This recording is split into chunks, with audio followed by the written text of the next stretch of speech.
Good morning বন্ধুরা। রথের দিন রথের মেলায় গিয়েছিলাম, তোমরা সবাই গিয়েছো তো? আমি কিন্তু গিয়েছি।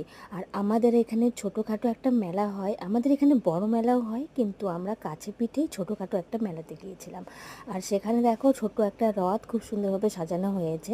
আর ঠাকুরগুলোকে কিন্তু আমরা যেহেতু দেরি করে গিয়েছি, ঠাকুরগুলোকে অন্য জায়গায় রেখেছে, তো ঠাকুরগুলোকে আমরা পাইনি। আর হচ্ছে দেখো আমরা মেলা ঘুরছি ঘুরছি, আর মেয়ে আর আমি আর ছেলে আর বাবা, তারা আর আমরা পেছন পেছন। আর দেখো, রথের মেলায় গিয়ে হরেক রকম জিনিস দেখার মজাটাই কিন্তু আলাদা।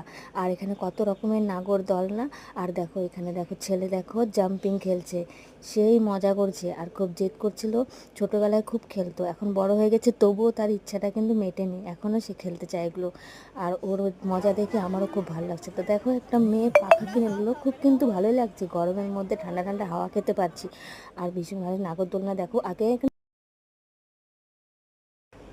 মেঘালয়ে প্রচুর উঠতাম, কিন্তু এখন না উঁচু থেকে দেখলেই কেমন ভয় ভয় মনে হয়।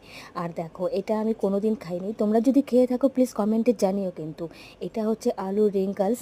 আর এটার মানে কেমন টেস্ট ওটা আমি আজকে প্রথম ট্রাই করব। আর তোমরা তোমরা যারা যারা ট্রাই করেছো সেটা তো জানবাই। আর দেখো কি সুন্দর করে বানিয়ে দিচ্ছে, আমার তো দেখেই ভালো লাগছে। আর মেয়ে বলছে কি মা বাড়িতে বানাতে পারবে তুমি? আমি বলছি চেষ্টা করব। তারপর দেখো হাতে দিয়ে দিল গরম গরম, তো আমি সবাইকে সার্ভ করে দিচ্ছি, খেয়ে দিচ্ছি। ভীষণই ভালো ছিল খাবারটা।